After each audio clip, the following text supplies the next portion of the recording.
There's a genre of games that put more emphasis on items and gathering than probably any other. And games of that genre are called looters or grinders. They're mostly RPGs in which progress is driven by acquiring items as opposed to a tight narrative or skill-based combat.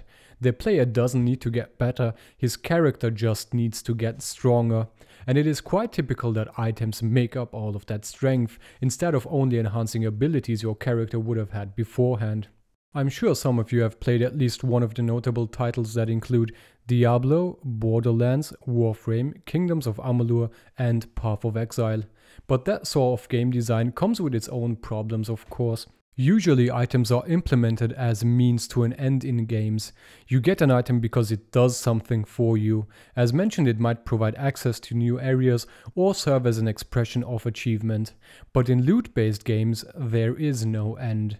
Games like Diablo or Warframe are specifically designed to keep you in a treadmill. Once you finish the grind for one item, another better one is needed. And developers either release new grinding objectives frequently or just take your progress away from you, which is the case in Diablo 3 or Path of Exile's season systems. These games often suffer from fluctuating player bases. Since there's no end to the treadmill of item acquisition, players just opt out once they get bored of the repetition. Then they come back because they already have some time invested before leaving again. There's little stability, but oftentimes just ups and downs of player numbers depending on updates. But Warframe puts a very positive twist on that. It has that modding system in which you can level up certain attributes like damage or health and attach them to equipment. So I've got this damage mod for melee weapons, and I'm able to fit it into any weapon I choose. I can fit it into this axe or into that sword I have. And that's great, because compared to Diablo, my old items aren't useless anymore.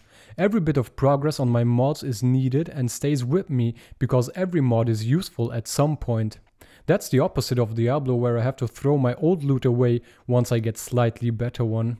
You could say that it fixes the transitory nature of items in grind-based games. Warframe's modding mechanic respects the player's time and manages to simulate an end goal to the player without taking away past accomplishments. And that, in my opinion, is something the genre desperately needs if it wants to stay relevant.